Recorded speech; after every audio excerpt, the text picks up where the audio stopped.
এই বলে ড্রাইভার ধোঁয়া ছাড়তে ছাড়তে চলে যায় পাহাড়ের নিচে। চালকের কণ্ঠে ভয় নয়, ছিল এক অভিজ্ঞতা যা সে ভাষায় প্রকাশ করেনি। শুধু জানত এই রাস্তা যত তাড়াতাড়ি ফেরা যায় ততই মঙ্গল। ভাই, চালকটা তো নিজেই ভূতের গল্পের মতো কথা বলছে। পাহাড় জেগে আছে মানে কি? রিসর্টের সামনে দাঁড়িয়ে তিন বন্ধু। কাঠ আর পাথরের ছোট্ট দোতলা ঘর, পাশে জ্বলা হ্যাজাক ল্যাম্প, আশপাশে নিঝুম বন। ডোংজুর মানুষজন শহরের ভাষায় কিছু বলে না। তারা চোখে দেখে, কানে শোনে আর বুঝে নেয় কে কেন এসেছে। দরজা খুলে বেরিয়ে আসে তাদের লজের মালিক, এক মুখচোরা বৃদ্ধ। সম্ভবত গাড়ির শব্দ কানে আসতেই তিনি নিজে থেকে বেরিয়ে এলেন।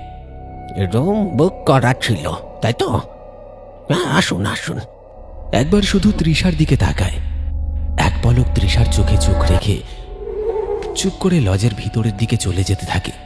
তিন বন্ধুই তাকে অনুসরণ করে। কাঠের সিঁড়ির কড়কড়ে শব্দে ধীরে ধীরে তারা উঠে যেতে থাকে উপরে। আর প্রতিটি পা ফেলার সাথে সাথে তৃষার মনে কেমন একটা অস্বস্তি জন্মাতে থাকে, এক ধরনের চাপা টান যা সে ব্যাখ্যা করতে পারে না, শুধু অনুভব করে কিছু একটা এখানে ঠিক নেই। এরপর তারা তাদের আলাদা আলাদা ঘরে প্রবেশ করে। ঘরে ঢুকি তৃষা দেখে ঘরের দেয়ালে টাঙানো পুরনো কাঠ খোদাই ছবিতে একটা মুখ, চোখ দুটো সাদা, গলায় হাড়ের মালা।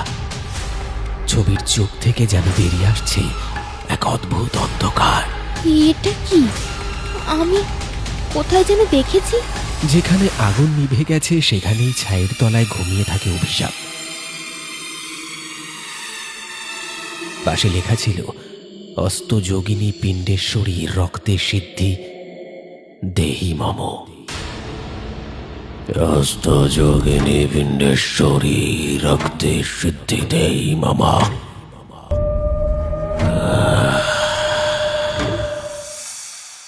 ডোংজুর রাত যতটা রহস্যময় আর চাপা, সকালটা যেন ঠিক তার উল্টো।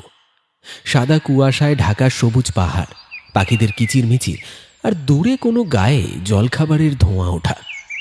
তবে প্রকৃতির এই সৌন্দর্যের মাঝেও গত রাতের সেই বৃদ্ধের চোখের দৃষ্টিতে আর কাঠের সিঁড়িতে ওঠার সময় অস্পষ্ট একটা চাপার শব্দ। কাল রাতে ওর চোখ দুটো ঠিক স্বাভাবিক ছিল না, একেবারে ঠান্ডা, কেমন যেন অদ্ভুত। আরে তুই আবার এসব নিয়ে সিরিয়াস ভাবছিস? আর চল চারপাশটা ঘুরে দেখা যাক। যে মন্দিরের গল্প শুনে এতদূর এসেছি, ওটা কোথায় আগে খুঁজে বের করি। হ্যাঁ, ঠিকই বলেছিস। আমাদের ডকুমেন্টারির মাধ্যমে লোকজনকে না জানালে কাপালিকের রটনাটাও শুধুই গল্প হয়ে থাকবে। আরে তৃষা তো একদম ভরকে গেছে। কিরে সাম্য, আমাদের সেই যুক্তিবাদী মেয়েটা কোথায় হারিয়ে গেল বলতো? মনে হয় খুব ভয় পেয়েছে। মোটেও না, সবসময় আমাকে লেকপুল করাটা তোদের একটা স্বভাব হয়ে গেছে। এই বলে তৃষা হনহন করে বাইরে বেরিয়ে পড়ে। সাম্য আর অরিজিৎ তাড়াতাড়ি তাকে অনুসরণ করে। তৃষা, সাম্য আর অরিজিৎ একসঙ্গে হাঁটল গ্রামের প্রতিটি কোণায়। কখনো ক্যামেরা হাতে দৃশ্যবন্দি করলো, আবার কখনো বসে পড়ল কোনো পাথরের উপর। দেখল পাখির উড়ে চলা আর গাছের ছায়ায় লুকিয়ে থাকা বিস্ময়, একটা শান্তির ছায়া যার নিচে অপেক্ষা করছিল এক ভয়ঙ্কর জেগে ওঠার পূর্বাভাস। দুপুরে তিনজন ক্লান্ত হয়ে ফিরে আসে সেই কাঠের লজে। চলো, আজ খাওয়া দাওয়ার পর একটু ঘুমোনো যাক, না হলে বিকেলে হোঁচট খেতে পারি। শুনলাম ওই পাহাড়ের পেছনের দিকে একটা বড় মন্দির আছে, বিকেলে আমরা ওখানেই যাব। তাদের দুপুরটা কেটেছিল আরাম আর আলোয়, কিন্তু ঠিক যখন ছায়া লম্বা হতে শুরু করে, তাদের অপেক্ষায় ছিল এক অন্ধকার মন্দির, যেখানে কেউ একজন অনেক দিন ধরে জেগে উঠতে চাইছিল।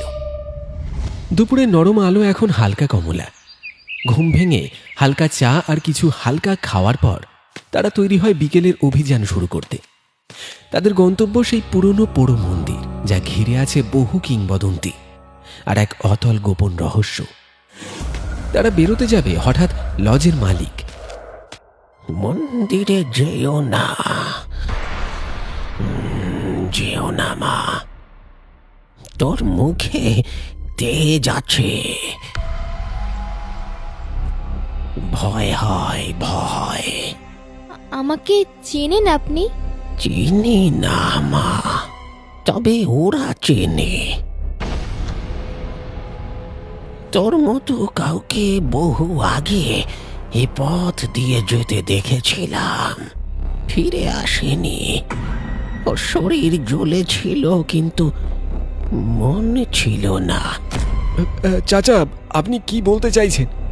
আমরা তো শুধু একটা ডকুমেন্টারি নয় বাবু, এরা যাদের ডাকে তারা নিজের গল্প নিজেরাই লিখে নেয়।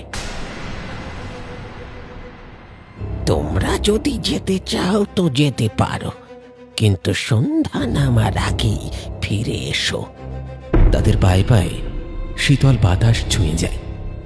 তৃষার মনের ভিতর অজানা কিছু শব্দ ঘুরপাক খায়। এক ভয়, এক আকর্ষণ যা তাকে টানছে অজানা মন্দিরের গর্ভে। সন্ধ্যার আলো এখনো পুরোপুরি নামেনি। তিন বন্ধু পৌঁছায় সেই পুরনো ধ্বংসস্তূপের সামনে।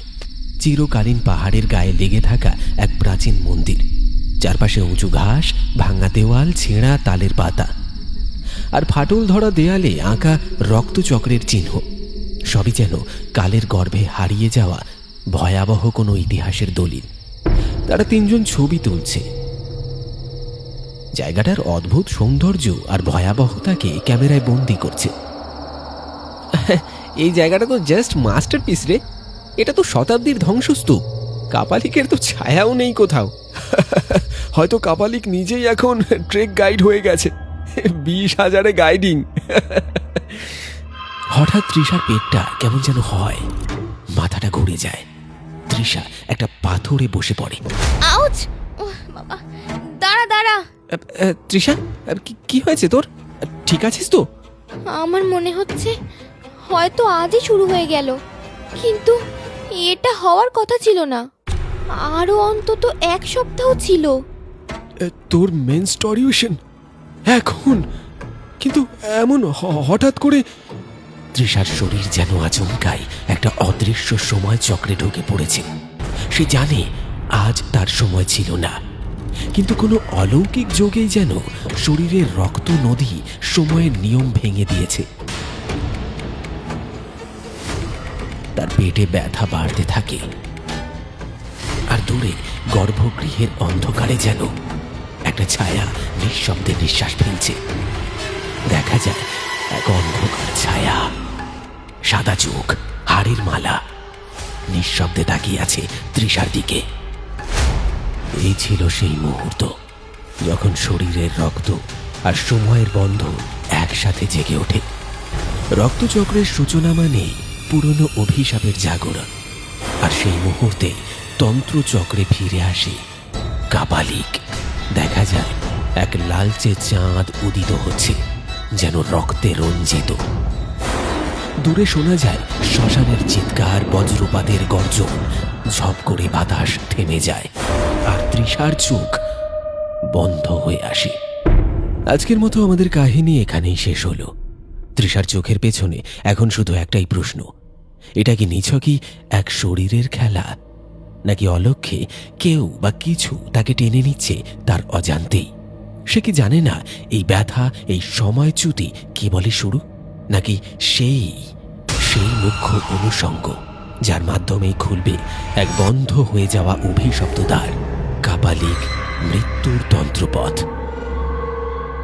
পরবর্তী পর্ব দেখুন সবার আগে, কারণ রাত এখনো অনেক বাকি, আর মৃত্যুর আগে শুরু হয় ভয়।